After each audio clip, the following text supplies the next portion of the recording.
puji nama Tuhan. Kita mau selalu memuliakan Tuhan yang sungguh mengasihi kita. Baik Bapak Ibu yang dikasihi Tuhan Yesus Kristus, bersama-sama dengan gereja dari segala abad dan zaman, saya undang bersama-sama, berucap bersama berdiri, kita akan mengikrarkan pengakuan iman rasul. Kita mulai 1, 2, 3. Aku percaya kepada Allah, Bapa yang Maha Kuasa, Kalahin langit dan bumi, dan kepada Yesus Kristus Anak yang Tunggal Tuhan kita, yang dikatakan dari Roh Kudus, lahir dari Tanda Maria, yang menderita sengsara di bawah pemerintahan Pontius Pilatus, disalibkan, mati dan dikuburkan, turun ke dalam kerajaan maut. Pada hari yang ketiga, bangkit pula dari antara orang mati, naik ke surga, duduk di sebelah kanan Allah, Bapa yang Maha Kuasa, dan dari sana Ia akan datang untuk menghakimi orang yang hidup dan yang mati. Aku percaya kepada Roh Kudus, gereja yang kudus dan am, persekutuan Orang Kudus, mengampuni dosa, membangkitkan daging dan hidup yang kekal. Amin. Silakan duduk kembali, Bapak Ibu yang dikasihi oleh Yesus Kristus. Bila ku bintang bermelapan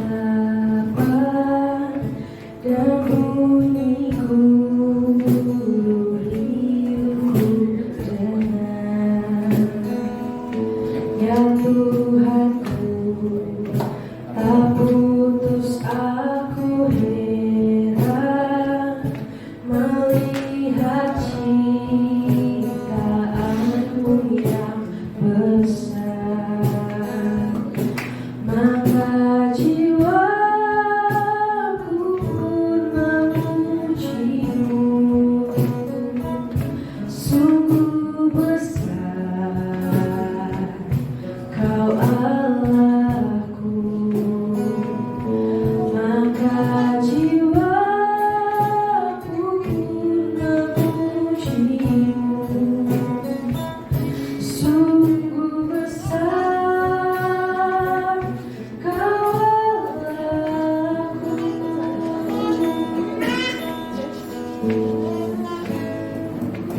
Ya Tuhanku, apabila aku renungkan pemberian-Mu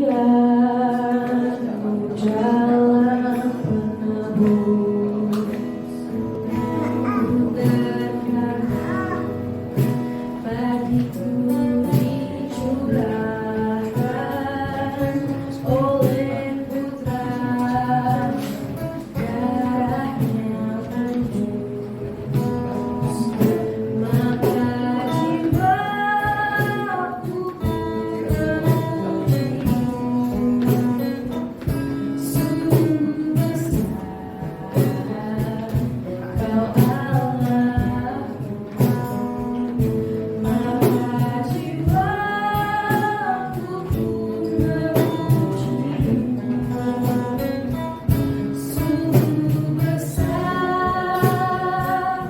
Kau Allahku. Sungguh besar Kau Allahku.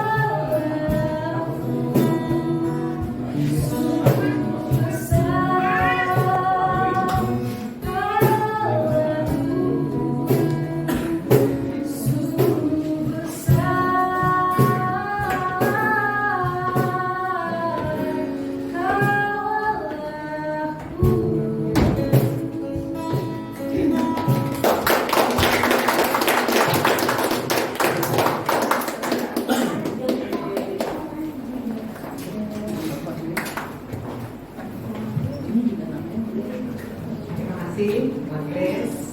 Berkat Tuhan sudah sungguh luar biasa ya. Tuhan selalu jaga di negeri yang jauh, nggak pernah kemana ya. Tuhan selalu jaga, lindungi, memelihara Tuhan. Pembelaan Tuhan selalu ada setiap puji nama Tuhan. Semangat.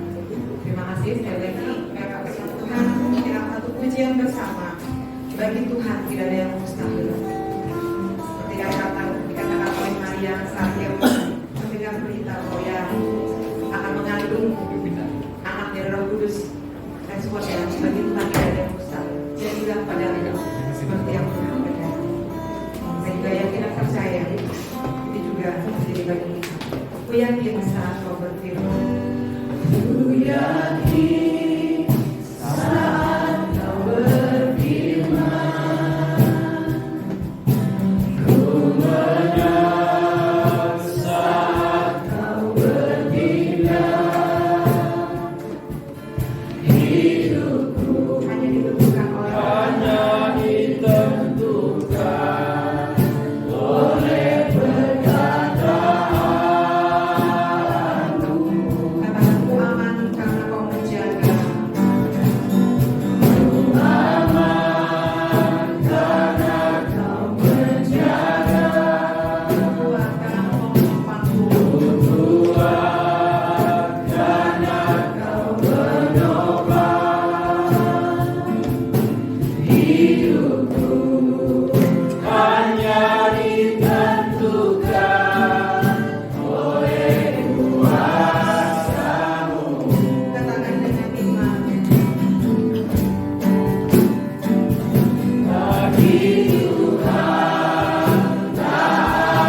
Ya Tuhan Allah Bapa kami, sebagaimana lagu yang kami nyanyikan ya Tuhan.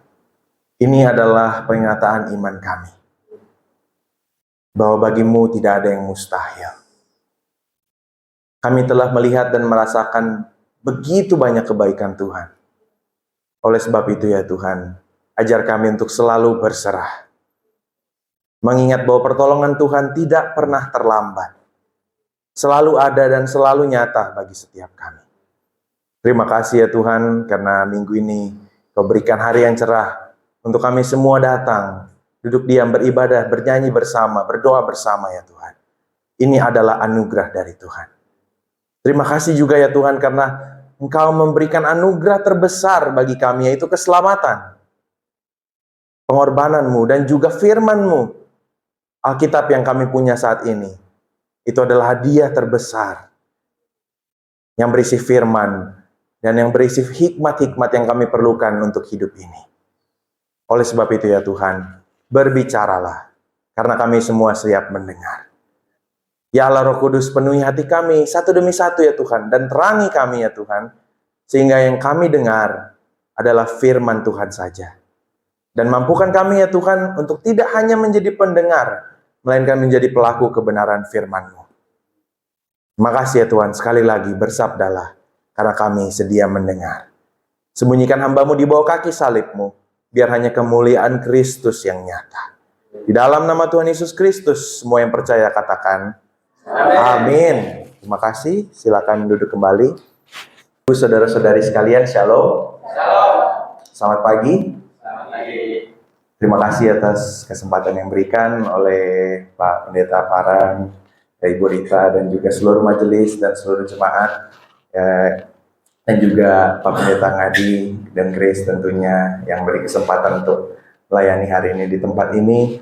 Sebelumnya izinkan saya untuk memperkenalkan diri, karena tak kenal maka tak kenal juga Om. Ya mengenal dulu baru saling dekat, baru sayang. Ya, terima kasih. Nama saya Howard. Mungkin Bapak Ibu susah untuk menyebutnya. Tulisannya itu Howard. Howard atau Howard, tergantung Bapak Ibu bisa sebutnya bagaimana. Iya. Saya dari lahir orang Jakarta. Saya tinggal di Jakarta Barat, di daerah Kebonjeruk.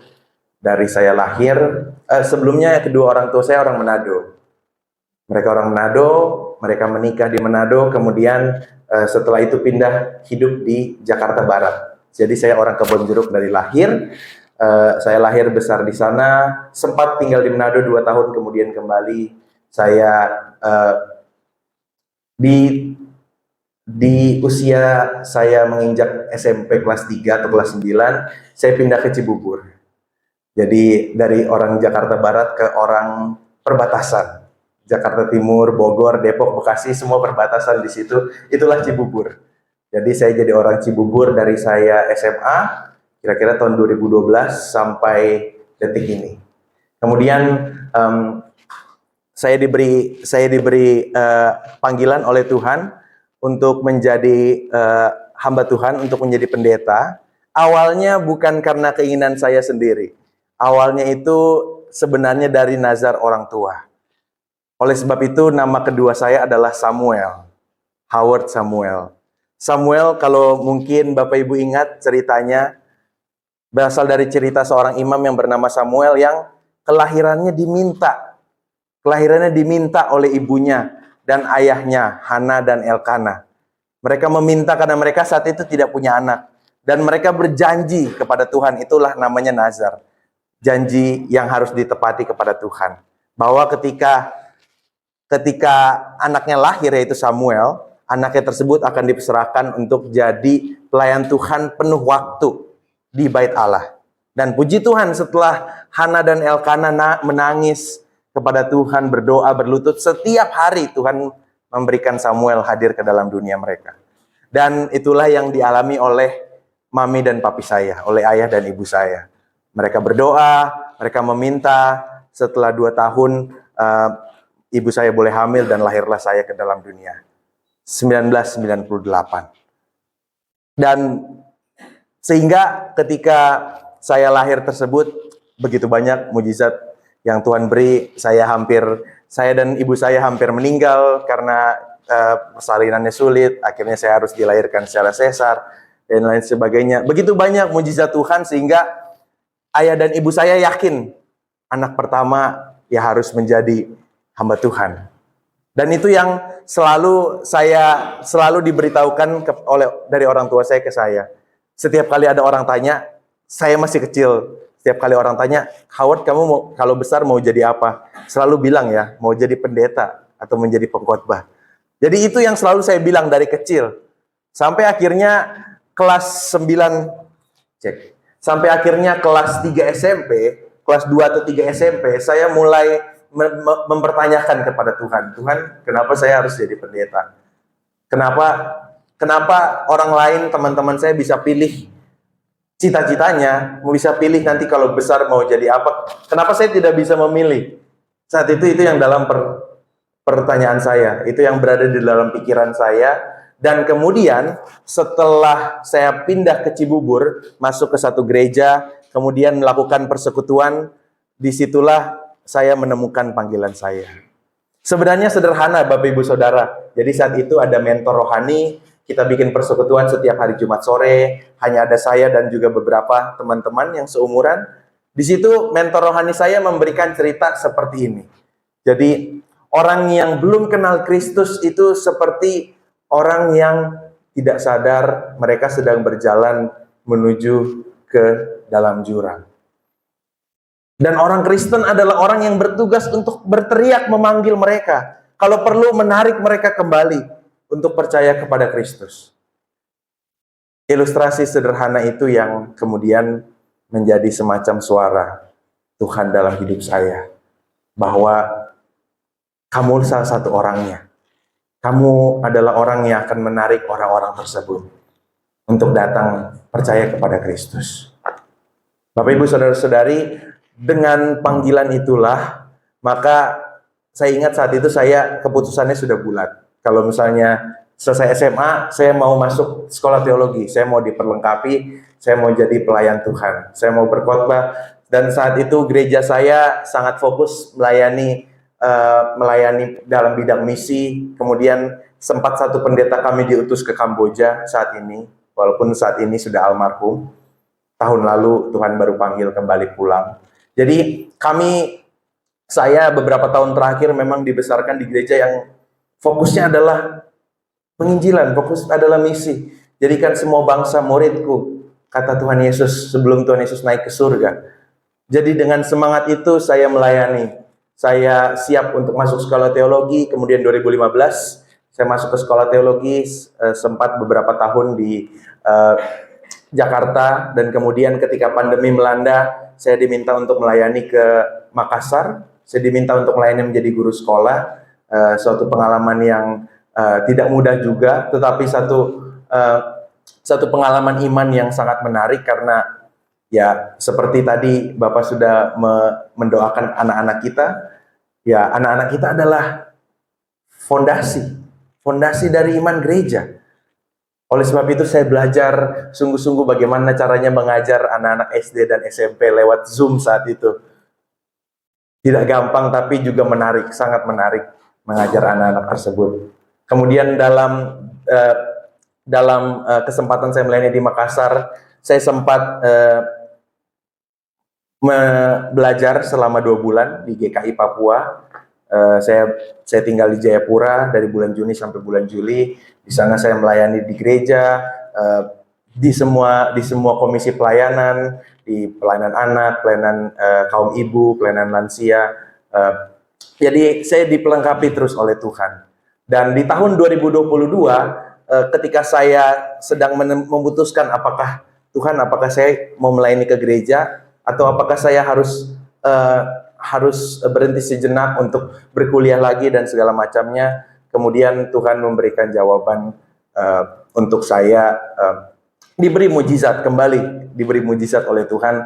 Saya bisa dapat beasiswa untuk kuliah ke Kanada di negara yang sama di mana Grace berkuliah.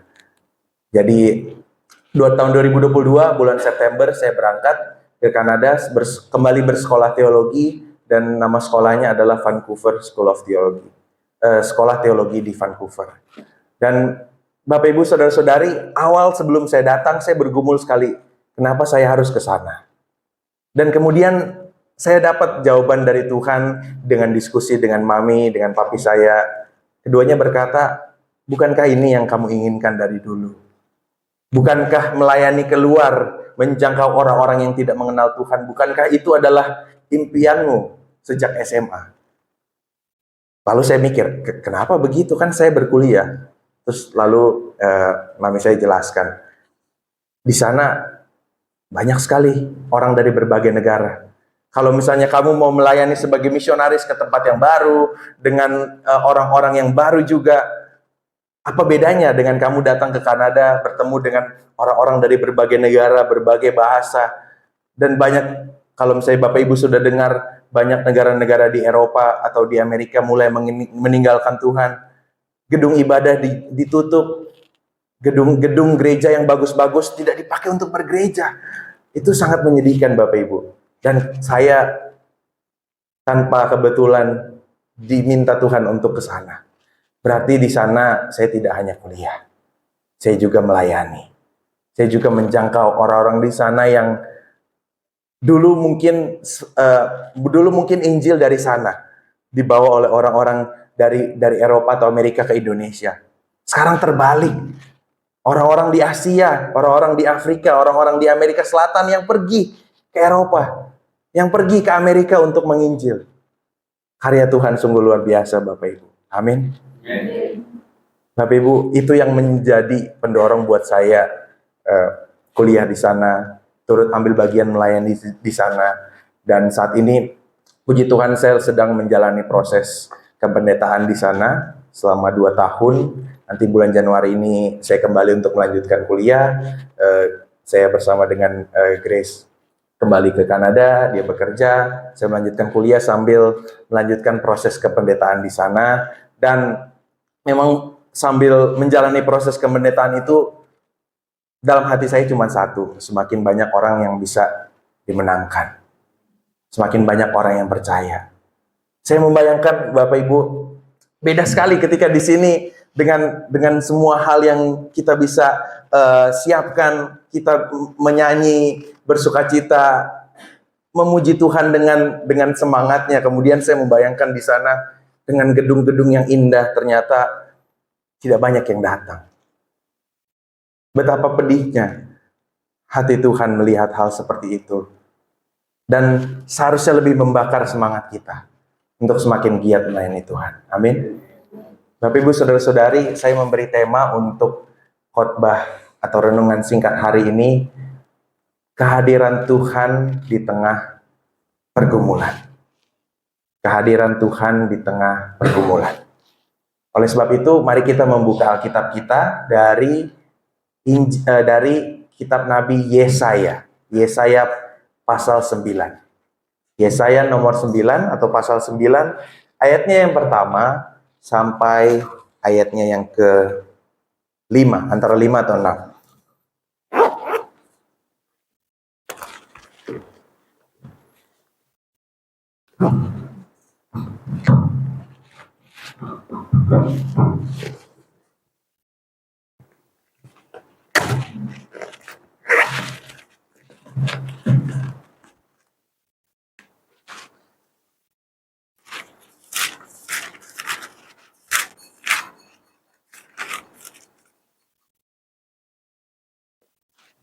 Saya akan membaca ayatnya yang ganjil dan Bapak Ibu Saudara-saudari dapat membaca ayat yang genap.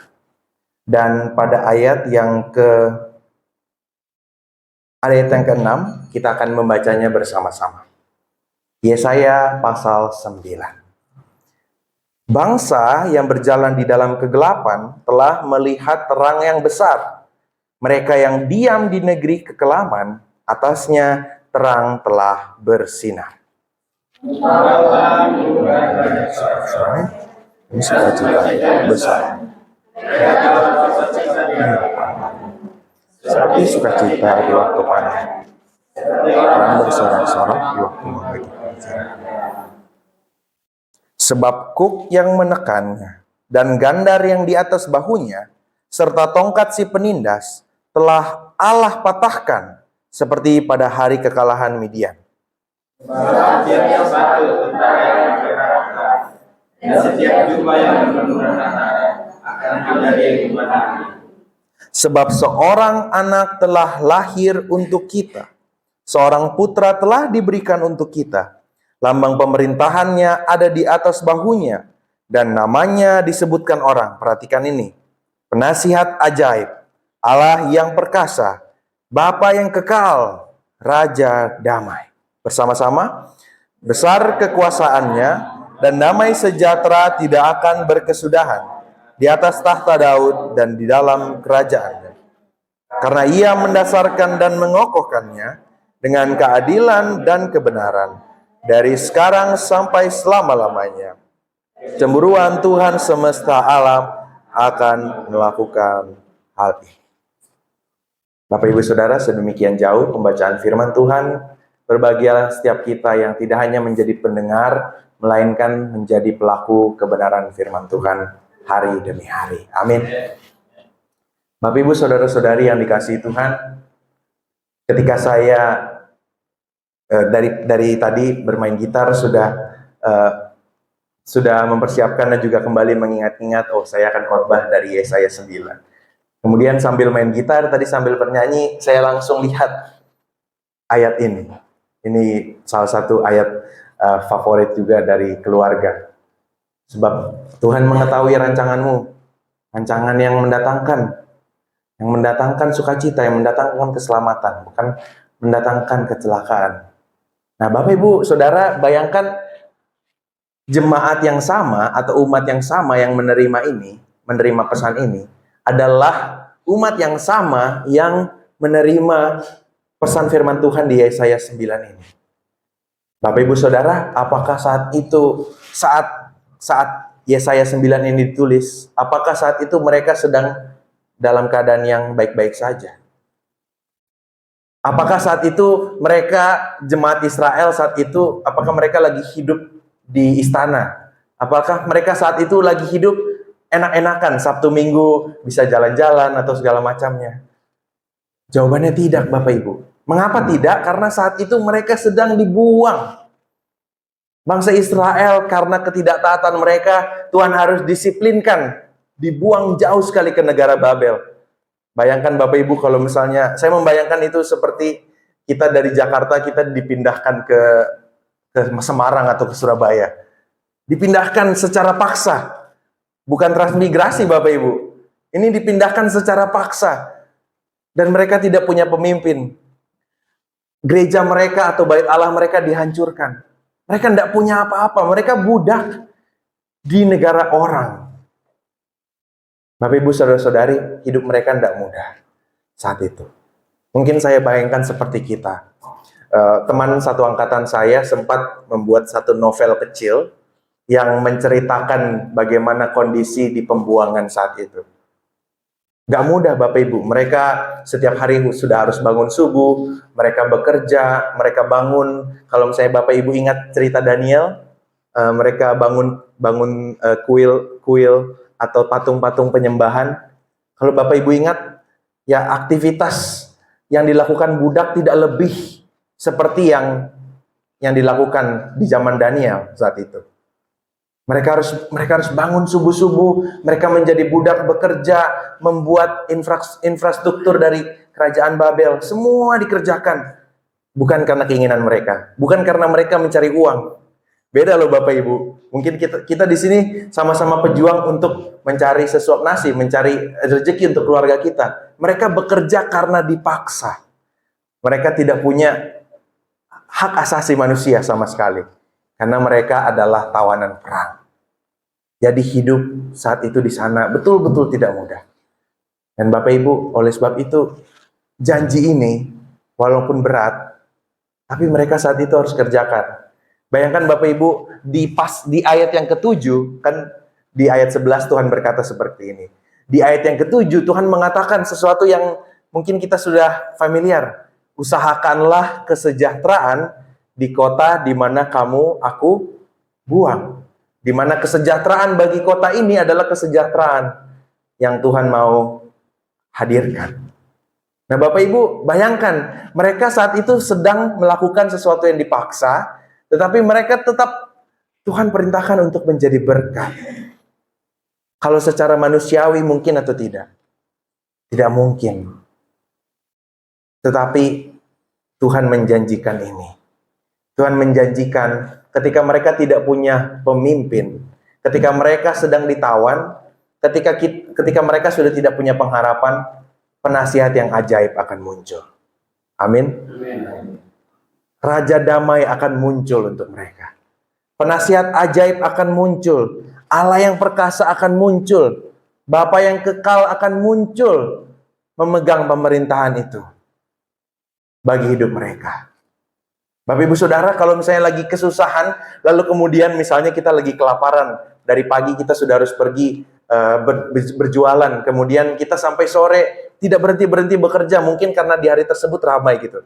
Kemudian ada saudara kita atau mungkin pasangan kita datang dan bilang, nanti malam kita makan malamnya enak ya, gitu. Misalnya kita lagi lapar, kita lagi kelaparan, kemudian kita dijanjikan nanti makan malamnya enak ya.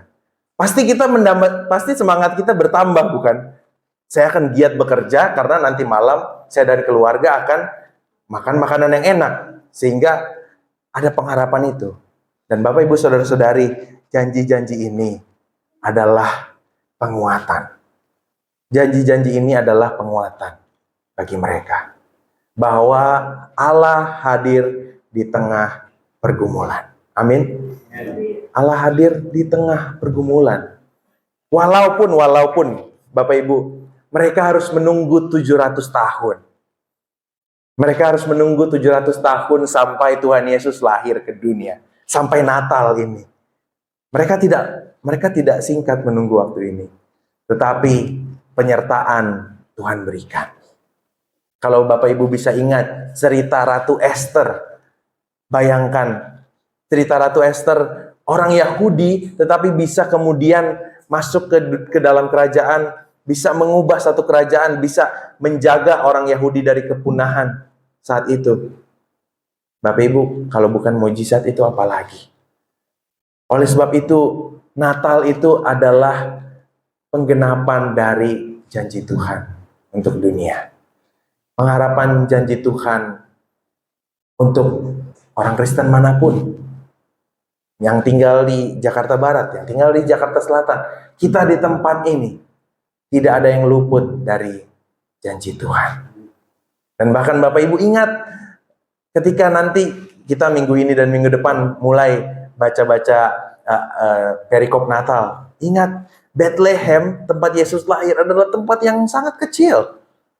Adalah tempat yang tidak luas penduduknya, tidak luas areanya, tidak banyak penduduknya.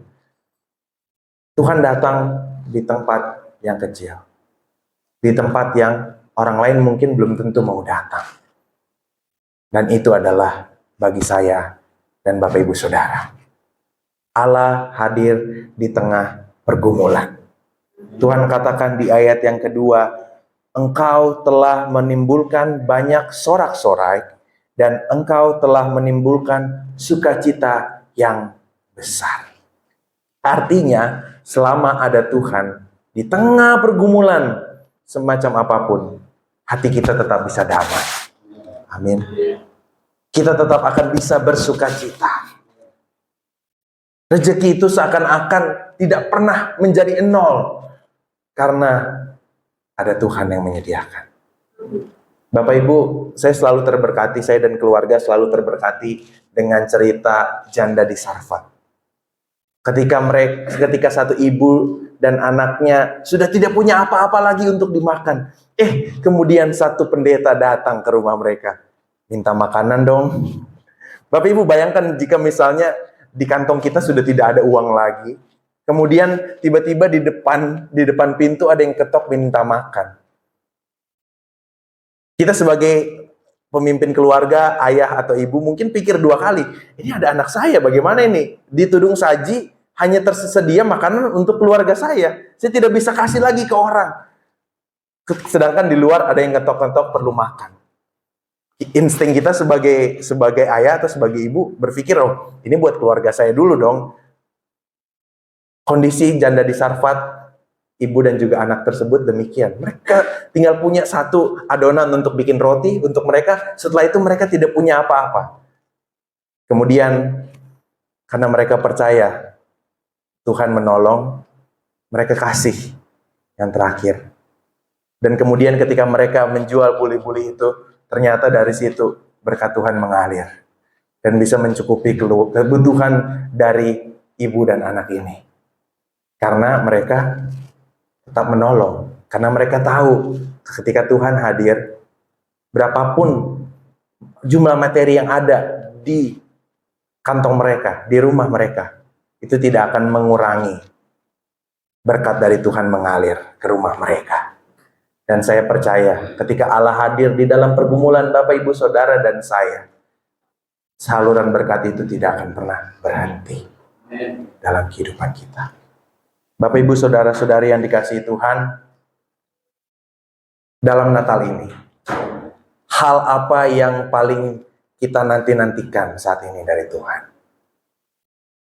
Saya kasih waktu mungkin 1 menit saja, atau 30 detik, 1 menit. Saya hanya berpikir di dalam hati sendiri, apa harapan terbesar yang Bapak Ibu coba minta kepada Tuhan di Natal ini? Oh, mungkin ada 1 atau 2 atau 3 hal yang saat ini ada di hati Bapak Ibu. Mungkin terkait anak-anak, mungkin terkait rumah, mungkin terkait bisnis. Mungkin sudah ada 1, 2, 3 hal terfikir di dalam kita. Atau kemajuan pelayanan. Mau di tahun yang baru semakin banyak yang aktif melayani, semakin banyak yang orang Tuhan yang hadirkan. Atau mungkin di antara kita banyak yang sedang mendoakan anggota keluarga yang belum percaya Yesus. Karena itu pergumulan yang tidak mudah. Saya selalu ingat ilustrasi kenapa saya dan keluarga harus terus-menerus berdoa. Saya, ibu, ayah saya, dan adik selalu berdoa. Kami selalu membayangkan batu yang diteteskan oleh air. Diteteskan air. Apakah suatu saat batu tersebut akan terkikis, dan kemudian batu itu hancur karena air? Pertanyaannya adalah, batu itu hancur di tetesan air yang keberapa? Bapak Ibu. Apakah di tetesan air yang terakhir? Jawabannya adalah di semua tetesan airnya. Artinya setiap doa, setiap permohonan kita itu penting. Kita tidak tahu di tahun keberapa, di bulan keberapa Tuhan jawab. Tetapi semua doa itu penting. Dan ingat Bapak Ibu, doa itu untuk mendekatkan kita kepada Tuhan. Karena Tuhan sudah dekat dengan kita. Ingat, Allah itu Immanuel, Allah beserta. Artinya Allah itu sudah begitu dekat. Pertanyaannya adalah, apakah kita mau terus mendekatkan diri kita kepada Tuhan? Mau tidak kita mendekat kepada Raja Damai? Kalau misalnya kita sering khawatir, berarti mungkin kita sedang tidak dekat dengan Raja Damai. Kalau kita sering bersusah hati, atau kita sering mengambil keputusan tidak sesuai firman Tuhan, berarti kita sedang tidak mendengar penasihat yang ajaib. Ketika kita masih takut akan masa depan, berarti kita kurang percaya bahwa kita punya Bapa yang kekal. Bapak Ibu, Allah hadir di tengah pergumulan. Allah hadir di tengah pergumulan. Dengan hal itu, di ayat yang ke-6, dikatakan oleh Nabi Yesaya, yang diilhami oleh Roh Kudus, bahwa keadilan dan kebenaran akan mengikuti bangsa Israel seumur hidup mereka. Bapak, Ibu, Saudara-saudari, bangsa Israel saat itu butuh pemimpin. Butuh pemimpin yang paling ideal untuk hidup mereka adalah Yesus. Dan saya yakin dan percaya, pemimpin paling ideal dalam hidup kita bukan suami, bukan istri, bukan anak, tapi Tuhan. Biarkan terus Tuhan yang memegang nahkoda kehidupan kita. Karena dengan hal tersebut, Terserah Bapak Ibu mau pilih siapapun pemimpinnya nanti di bulan Februari. Siapa saja punya kelemahan, siapa saja bisa melakukan kesalahan. Tetapi kalau misalnya Tuhan yang kita jadikan sebagai pemimpin, siapapun bisa Tuhan arahkan menuju yang Tuhan mau.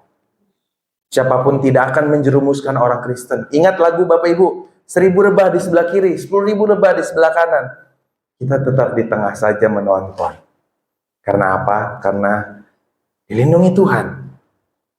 Bapak Ibu mau siapapun yang nanti memimpin tidak akan mengurangi sukacita kita. Misalnya nanti yang terpilih bukan yang kita mau. Dan mungkin aduh Tuhan, dunia atau Indonesia atau Jakarta kiamat kalau ini yang terpilih misalnya. Nah Bapak Ibu jangan khawatir. Karena di Mazmur pasal 2 saja Tuhan katakan, pemimpin-pemimpin itu hanya alat-alatku di tengah dunia. Pemimpin-pemimpin dunia saat ini, termasuk pemimpin negara kita adalah alat Tuhan. Mereka begitu mudah Tuhan bisa ubah hati mereka kapanpun. Karena itu Bapak Ibu, berpengharapanlah. Memintalah padanya. Mendekatlah kepada Allah. Mari kita semua yang punya banyak pergumulan, yang masih Tuhan berikan banyak tantangan, kita melangkah bersama. Karena Allah kita adalah Allah yang hadir di tengah pergumulan. Amin. Bapak Ibu Saudara, mari kita bersatu di dalam doa. Tetapi sebelum itu, saya memberi kesempatan untuk kita 1-2 menit berdoa secara pribadi kepada Tuhan. Yang pertama, mari kita mendoakan untuk diri kita sendiri, minta ampun kalau selama ini mungkin kurang percaya, atau selama ini mungkin kurang dekat, atau selama ini banyak ragu, atau selama ini banyak menggunakan akal budi sendiri. Mari kita datang, memohon kembali kekuatan dan pengampunan dari Tuhan. Datanglah kepadanya. Karena telinga Allah terlalu dekat dengan diri kita, sanggup menjawab setiap doa kita. Selama kita mau meminta, selama kita berani dan terus-menerus memohon dan bercerita kepada Tuhan.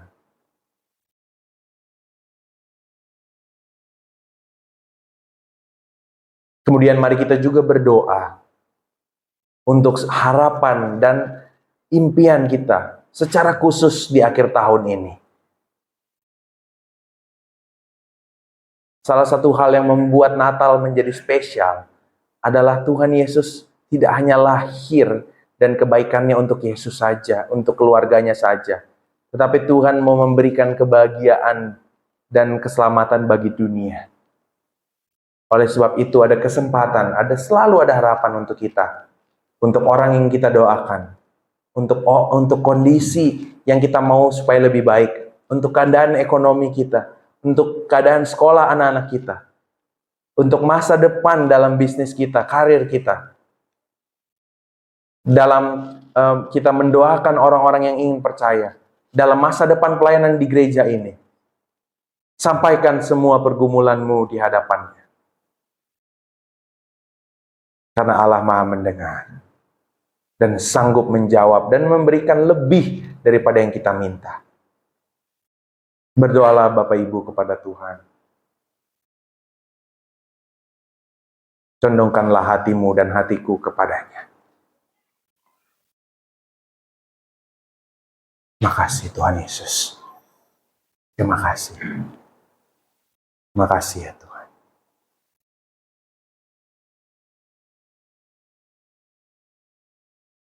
Izinkan saya untuk menutup perenungan ini dengan doa bersama. Ya Tuhan Allah Bapa kami yang baik.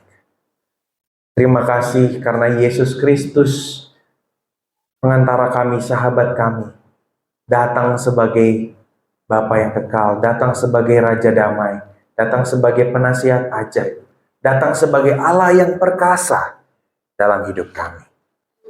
Oleh sebab itu ya Tuhan, pegang kembali kendali hidup kami. Kami tidak mau menjadikan Tuhan hanya sebagai tamu di rumah kami, tapi tuan rumah dalam hidup kami.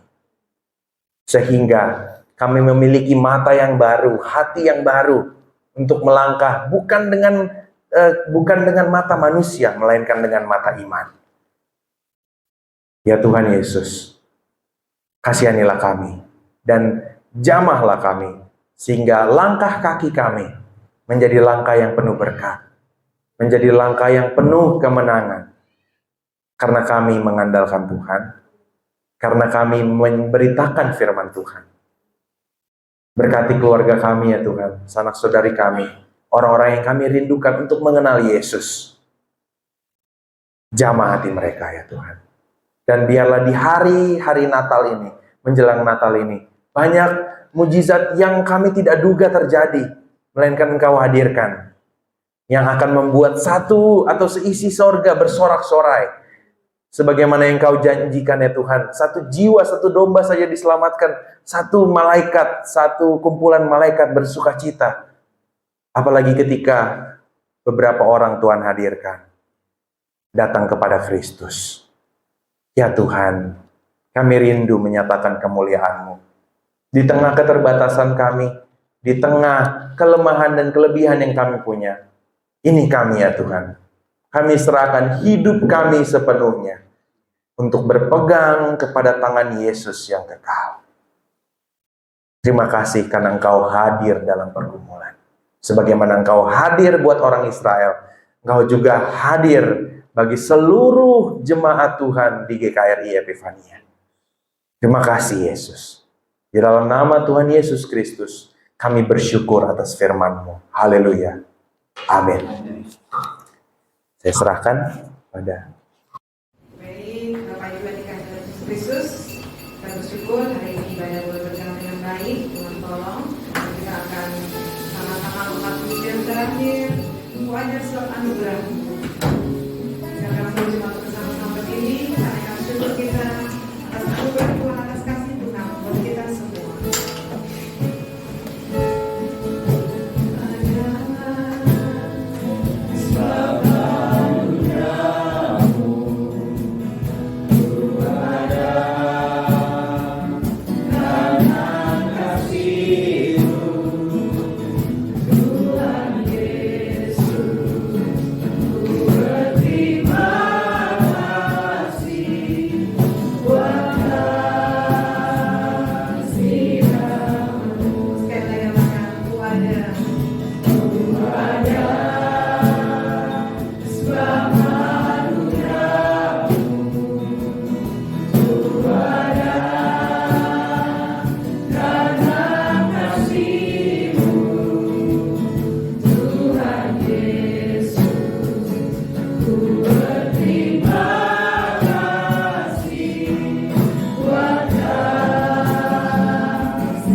kami yang ada di tengah pergumulan tidak hanya memberikan hikmat bijaksana kepada kami, tetapi pengampunan dan keselamatan yang Tuhan Yesus berikan bagi kami atas segala dosa kesalahan.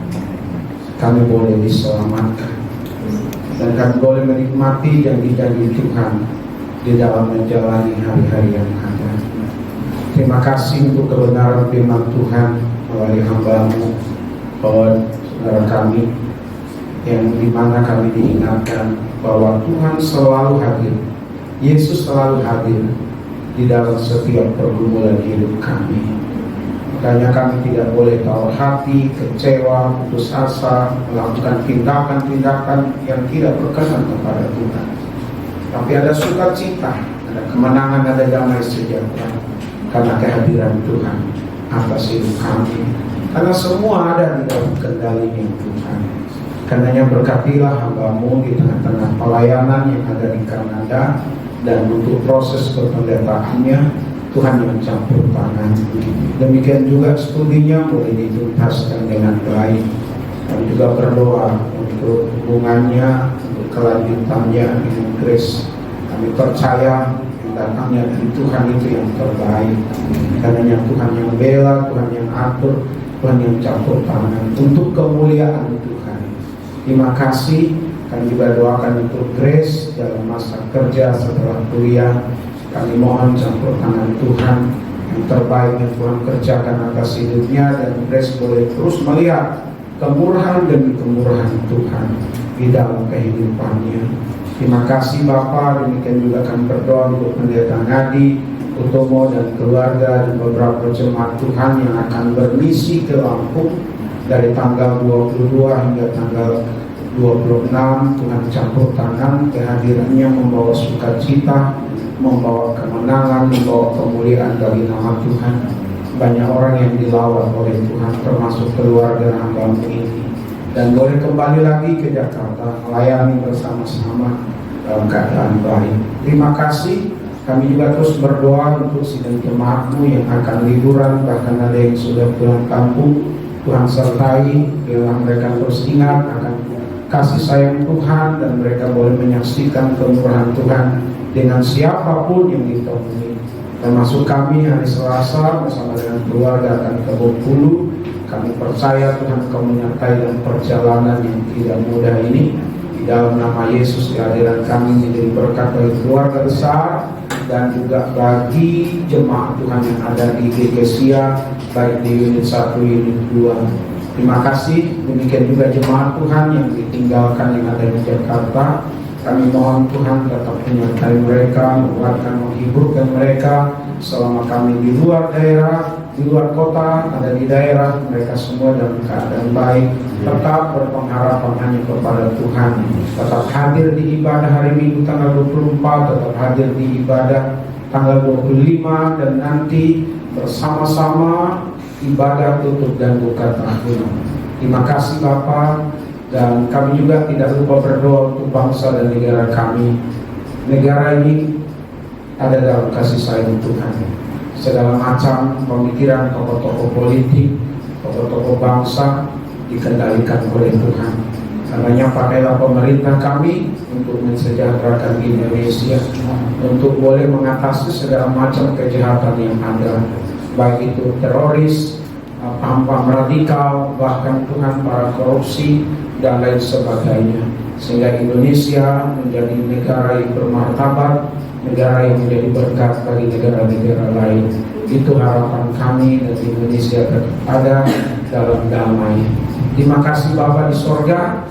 Kami berdoa untuk sidang jemaat-Mu yang tidak hadir bersama dengan kami. Tuhan tetap menolong, menyertai mereka di dalam kehidupan yang ada dalam minggu depan, dan minggu-minggu selanjutnya mereka juga boleh hadir bersama-sama dengan kami beribadah di tempat ini. Terima kasih. Kami doakan untuk rencana kepulangan Howard dan juga Grace di Januari pertengahan ke Kanada tetap dalam penyertaan Tuhan. Terima kasih. Sidang jemaat akan kembali ke rumah masing-masing. Tuhan sertai dalam perjalanan. Ingat akan kasih sayang Tuhan atas hidup mereka. janji-janji Tuhan. Tuhan selalu hadir, Tuhan selalu membela sidang jemaat-Mu, dan biarlah mereka tetap tenang, tetap kuat, tetap menikmati kasih sayang Tuhan. Ini doa kami, hanya kepada Tuhan Yesus Kristus kami berdoa. Mari kita bersama-sama mengucapkan doa Bapa kami. Bapa kami yang di surga, dikuduskanlah namamu, datanglah kerajaanmu, jadilah kehendakmu di bumi seperti di surga. Berikanlah kami hari ini makan kami yang sesungguhnya, dan ampunilah kesalahan kami seperti kami sudah tahu mengampuni kesalahan kepada kami. Dan janganlah membawa kami dalam pencobaan, tetapi lepaskanlah kami daripada yang jahat. Sebab Pada punya kerajaan, kuasa, dan kemuliaan sampai selama-lamanya. Sidang jemaat milik Tuhan, kekasih-kekasih dari Tuhan Yesus, arahkanlah hati dan pikiran kita dan terimalah berkat-Nya. Adapun kasih karunia dari Bapa kita di sorga, damai sukacita di dalam Tuhan Yesus, pimpinan, penghiburan, pengajaran dari Roh Kudus menyertai setiap kita hari ini, besok, bahkan sampai selama-lamanya. Amin.